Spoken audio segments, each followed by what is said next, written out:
bahas kolostomi Setting ya. ini ya. Ya. Wis ya. Ya. Assalamualaikum Bunda semua. Bertemu lagi dengan saya dan suami saya. Di sini saya akan membahas lanjutan ya dari penyakit Hirschsprung kemarin, pemeriksaan penunjang, lalu ini kita masuk pembahasan operasi kolostomi ya. Mau cerita dulu Pak? Enggak, lanjut aja. Oke. Kolostomi, di sini apa sih kolostomi itu ya? Kolostomi adalah prosedur bedah yang dilakukan untuk membuat lubang pada usus besar dan menghubungkannya ke permukaan perut. Lubang ini disebut stoma dan berfungsi sebagai saluran pembuangan feses. Kolostomi biasanya dilakukan untuk mengatasi berbagai masalah kesehatan yang berkaitan dengan usus besar. Banyak ya di sini masalahnya, bisa dilihat di Google. Ini dari Google ya. Kolostomi dapat bersifat sementara atau permanen. Nah di sini seperti anak saya Bun. Anak saya itu sementara ya. Waktu itu targetnya sih 4 bulan, tetapi mundur ya. Bukan 4 bulan ya. Secara teori yang dikatakan dokter itu adalah 6 bulan. Secara teori, secara teori ya. Secara teori itu kalau nggak salah itu 6 bulan kata dokternya itu. Tetapi bisa maju dan bisa mundur. Oh iya. Itu tergantung sesuai keadaannya. Dari keadaan di sini itu keadaan ususnya ketika dikasih udah dikeluarkan kolostominya itu nanti untuk menentukan kapan oke-nya dia operasi selanjutnya itu berdasarkan ronsen sebelum operasi. Jadi sebelum dokter mengasih jadwal itu kapan ya dia akan mengasihkan rekomendasi ke radiologi untuk mengecek ususnya itu udah mengecil berapa persentase. Oh iya. Jadi kecilnya seberapa nggak tahu ya dokternya itu. Gimana prosedurnya ini nggak tahu, tapi kita cuma memberi gambaran aja lah ya. Memberi gambarannya seperti itu. Jadi sebelum dokter ngasih jadwal itu dia di radiologi untuk melihat ususnya udah mengecil apa belum. Waktu 4 bulan sampai 6 bulan itu biar dikasihkan waktu dokter spesialisnya untuk ususnya dia biar mengecil semula seperti ukuran seperti ukuran sebelumnya. Jadi kalau anak kecil ya, kalau pemikiran saya, kalau anak kecil itu dia bisa langsung dilakukan operasi penyambungan atau diputus ususnya langsung dikeluarkan ke dubur itu bisa. Kalau anak maksudnya kecil, bayi ya di sini ya. Maksudnya diketahui setelah lahir itu bisa langsung, jadi nggak dibikin stoma ya? Iya betul, nggak dibikin stoma. Itu ada ketentuannya berapa umurnya itu aku lupa. Jadi kalau udah besar itu karena dia ususnya tadi udah melebar ya, karena makanan yang menumpuk di situ, feses. Ya, sehingga diperlukan waktu untuk biar ngecil dulu. Kalau kita sendiri kemarin berapa bulan? Sekitar 5 bulan ya. 5 bulan deh. Sekitar 5 bulan. Iya. Sebenarnya 4 bulan udah dikasih jadwal. Sebenarnya kasih jadwal, tapi kan kita ada perlu yang jadi penting, agak jadi molor. Sebulan lagi, jadi sekitar 5 bulan. Iya. Kata dokternya ketika kasih jadwal itu, ketika dikasih jadwal itu, terus kita ngomong, ini kalau kita mundur sebulan atau gimana, nggak apa-apa. Yang penting nanti kalau udah ke situ lagi. Iya. Itu sih kata dokternya, bisa dilanjutkan lagi prosesnya. Gitu. Iya betul. Dari operasi kolostomi ini, menurut pengalaman saya, operasinya itu alhamdulillah berjalan lancar ya, Bun. Operasinya itu selama kurang lebih 3 jam kalau nggak salah. Ya kalau nggak salah 3 jam deh. Sebelum operasi biasalah prosedurnya disuruh puasa dulu. Iya, Bu. Hari pertama itu kan kita datang ke rumah sakit nih, hari pertama. Terus abis itu masuk ke ruang perawatan, diinfus lah di situ ya, biasalah ya diinfus. betul. Terus sorenya kata perawatnya puasa dulu ya Bu besok.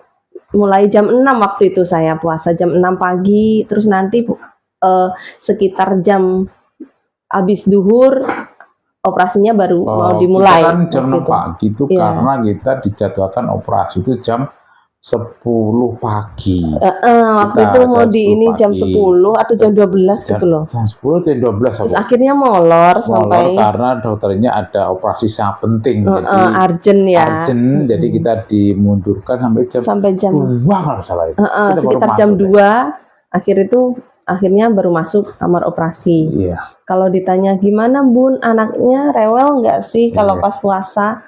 Rewel. Ya, rewel. Pasti kita sebagai orang tua yang punya anak pasti dengan Rewel. puasa ya 2 jam ya. Minimal 2 jam minimal ya. Minimal 2 jam untuk anak kecil itu minimal 2 jam deh. Tapi kita disuruh dari jam 6 Dari sampai jam jam 2. 6. Iya, Iya, jadi betul. rewel banget sih, Rewelnya Bun. karena lama itu ya. Iya. Waktunya lama itu. Jadi jam 6 sampai jam 2 itu lama untuk anak kecil kan. Anak kecil. Ya gimana ya? Iya, bener. Nggak boleh dikasih minum, nggak boleh dikasih apa gitu. Iya. Akhirnya tuh kita lihatkan YouTube soalnya tuh. Iya. Hampir seharian YouTube biar nggak nangis, biar nggak nangis ya, biar lupa gitu. lupa, iya. Itu Minum terutama minum sih iya, dianya. minum. Terus akhirnya masuk kamar operasi, operasinya sampai 3 jam ya, 3 jam. Kalau nggak salah itu. Setelah itu setelah keluar anak belum sadar penuh. Kita tunggu sampai sadar ya, Iya. baru sadar boleh dulu. makan. Ya betul. Ya, gitulah Iya. Bun. Sadar tuh nggak salah setelah operasi 2 jam nggak salah itu. 2 jam atau 1 jam. 1 jam atau Iya, 2 jam sekitar aku lupa. 1 sampai 2 jam lah dia udah Setelah stop, operasi ya. stop bengong. Setelah dia sadar. Iya benar. Setelah dia sadar, Setelah bukan dia sadar. setelah operasi ya. Setelah dia sadar Baru penuh boleh baru makan gitu. waktu itu. Terus akhirnya makanlah di situ. Terus perawatan setelah operasi kolostomi, pengalaman saya 3 hari ya di rumah sakit. Setelah operasi itu 3 hari di Operasi situ. yang pertama Iya, pembentukan stoma atau kolostomi itu 3 hari di rumah sakit. Di situ ya dibelajarin lah, dikasih tahu caranya gimana, kayak gitu sih Bun. cara membuat kantong kolostomi Membuat kantong kolostomi yang murah. Ya, begitu. Terus apalagi perawatan, cara ngelap dan lain sebagainya. betul. Kayak Cairannya dipakai juga. cairannya gitu. yang dipakai apa Itu sih. gitu. Terus akhirnya udah 3 hari kita pulang. Ya, dari kita pulang. Alhamdulillah sampai rumah ya aman-aman saja. Terus kontrol seminggu, sebulan kayak gitu sih Bu. Iya betul. Pertama sih kata dokternya per bulan dulu. Pertama itu pokoknya dia pendek, terus lama gitu. Kalau nggak salah itu sebulan sih, 3 minggu ya. Kalau nggak salah itu 3 minggu kita kontrol pertama 3 minggu.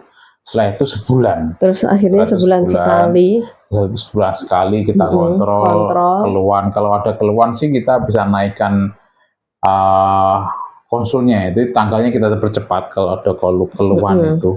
Iya. Kata dokternya gitu.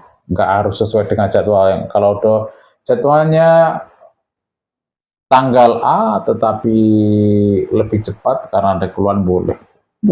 Alhamdulillah lancar ya, dokternya juga baik. Alhamdulillah, terima kasih untuk semua tim dokter ya. Alhamdulillah, semoga mereka diberikan kesehatan selalu. Iya, bener, sangat-sangat apa ya, sibuk banget ya. Iya. Sampai itu pun. Banyak yang operasi di situ. Banyak di operasi. Masya Allah. Lah pernah ketika kita operasi yang pertama atau berapa tuh ada bayi juga kan? Iya, oh iya. Waktu itu ada ini ya,